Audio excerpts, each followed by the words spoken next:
Now, we want to bring in a former IDF Colonel, Miri Eisin, who was in an Israeli shelter today as Iran continues to strike Israel. She's worked in intelligence in the Israeli Defence Force and later worked as a press secretary to Prime Minister Ehud Olmert. We'll bring her in now. Miri, thanks for joining us. You were listening as Iran's foreign minister was speaking. What were your takeaways from what he said? He knows how to talk. He knows how to sell an idea. And let me tell you, he knows how to lie. I always wonder at the end if he actually knows how much he's lying, if he knows how much what he says is really not the truth. But I'm even going to put that aside.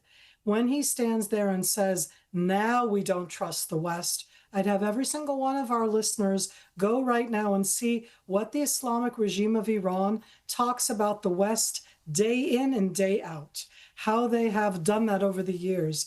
And in that sense, I think that what I saw was a lot of talk, rhetoric. I'm seeing it not only from him, who is speaking now in Istanbul, but I'm seeing it from all of the social media output that the Islamic regime has been putting out over the last 10 days, and certainly since what was here early this morning, the U.S. attack.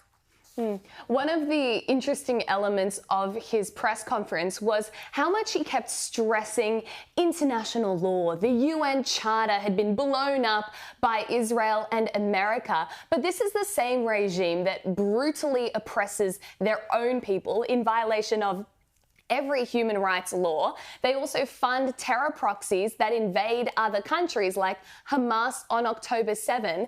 Isn't it so deeply ironic that now, when they're under attack, they are somehow resorting to international law as if they have any credibility whatsoever?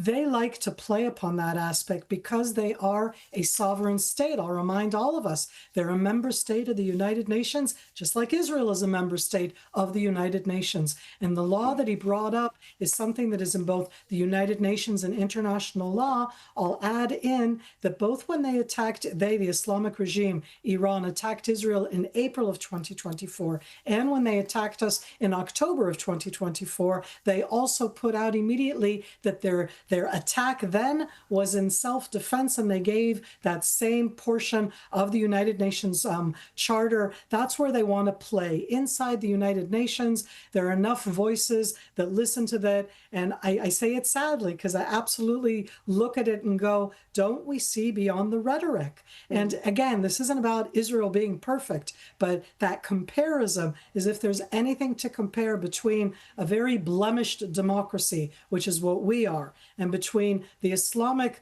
brutal regime in Iran is really a comparison I find very difficult to swallow. The other thing I found difficult to swallow, speaking of things difficult to swallow, from that press conference was his continual appeal to the international community to see how badly Iran has been treated, how evil the Zionist regime is. And I'm listening to it thinking this is absolutely ridiculous, and yet there's a large portion of the world that will listen to him. Israel are used to being isolated. They're used to the international community being against them. But if Israel sort of moved beyond caring what the international community says, because it's a fight for existence, but nevertheless, you must have been dismayed to hear him speaking that way, knowing that so many around the globe will agree that it's Israel at fault. So this is actually something very deep Iranian Shiite. The Iranian Shiites have always, since the revolution, since Khomeini, I say the revolution, the Islamic regime, 45 years ago, and that means 2 generations ago, they've always viewed themselves as being the underdog, as being the oppressed. And what they have done over the last 20 months, where really Israel has been vilified in the world, and the Islamic regime of Iran has deployed both itself on behalf of the Palestinians that I think Miri helped more than any Iranian or any Hamas. But when I say that, it's because Iran feels under attack, oppressed. They always have. So they're appealing as a victim. And you go, what victim? They're the ones who built over the last 45 years forces to be able to go out in the world, recruiting the different proxies that you've talked about extensively. And in that sense, they've done this over the last 10 days. They've constantly tried to pose themselves as being the victims. I don't know how much we follow what they've been putting out, because here we were just listening to the Iranian foreign minister, but in social media, because most people out, younger people are not going to watch him. They're going to look on social media. And what the Islamic regime has put out in the last 10 days is in such a horrific way, showing as if Israel is attacking civilian sites, that's what they're doing, meaning the whole premise of what Israel is attacking, what we're doing in these last 10 days, how pinpointed it is, how very clearly it's the Iranian Revolutionary Guards, the air, the space, the drone, the missiles, and the nuclear. All of what they're showing is that Israel is attacking hospitals, schools, universities, and killing civilians. That's what they're putting out into social media as we speak. So that information warfare is out there. It's in social media. I want to hope that people will question that. The worst thing for me is when I see, not in Israel, it hasn't happened here, but I've seen it sadly in Australia, and I've certainly seen it in the United States, where people there are flying the Iranian regime's flag. And I'm thinking to myself, really? You're in free United States and free Australia, and you're flying the Islamic regime's flag? They're the good guy for you? Exactly. We've received mixed signals from the US and from Israel over the last couple days about what's next, and specifically whether Ayatollah Khamenei is a target now. Do you think Israel should attempt to assassinate Khamenei? Is that what is needed to finally have regime change and once and for all end the reign of terror in Iran? I don't think anybody should be immune from attack. And I say that very clearly. He is the head of it. He has been the ideologue since he took over as the Islamic regime's ideological leader after Ayatollah Khomeini. And it's already 35 years. That's a very long time.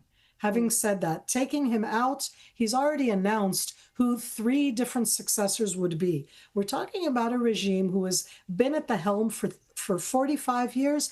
Think of the education system. When you educate people to hate, when you educate people in a certain way, that becomes part of what they are, meaning they're not only those who are opposed to the regime, and I applaud them, but that's so difficult inside such an oppressive regime. There are those who support the regime, who bite into the ideology, and I'm talking about the ideology of the regime. This isn't about Islam, and it's not about the Persian-speaking people. It's the ideology of this Islamic regime. So yes, he should be a target. That doesn't mean that taking him out will actually change it. There will be somebody else instead. The question is going to be, what happens next? Will it continue to be this very extreme, hard-line ideological regime, or will they, in the regime, find a different kind of voice? Or alternatively, that somebody will be able to oust that regime? Those are things that are not dependent on Israeli actions or on this U.S. attack on the 3 specific nuclear sites. At the end, that's going to be up to what happens inside Iran. We've impacted a lot because we've taken out so many of the top generals of the Iranian Revolutionary Guard, the air, the space, the nuclear. That makes a difference. But we haven't been touching, in that sense, the governmental arena. Let them rule themselves, just not invest in nuclear terrorism and exporting those horrific proxies and capabilities around the world.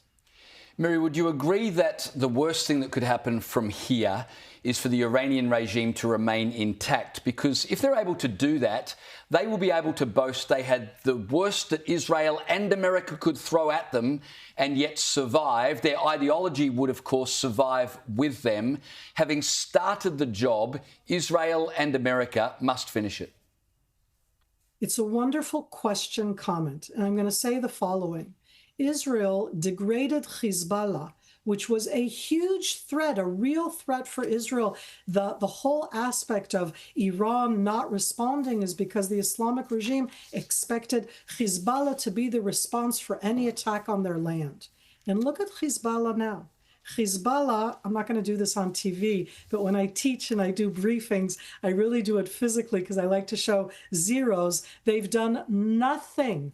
zero against Israel in the last 10 days. They've done nothing, zero, since the United States added in. That's Hezbollah, the great and mighty, backed, supplied ideology from Iran. So you can really diminish the capability. It's different in Iran because it's the regime. And as I said before, if this regime would choose to change, great. I don't think they will. They certainly will not as long as Ayatollah Khamenei is in charge. And I say all of that because the Iranian people deserve a country, the Persian history, heritage, magnificent things for the world. And exporting a very, very extreme, harsh ideology of revolution, which oppresses half of the world, is not the way to do so. Miri, we appreciate you joining us tonight. Stay safe, and again, thank you for your time.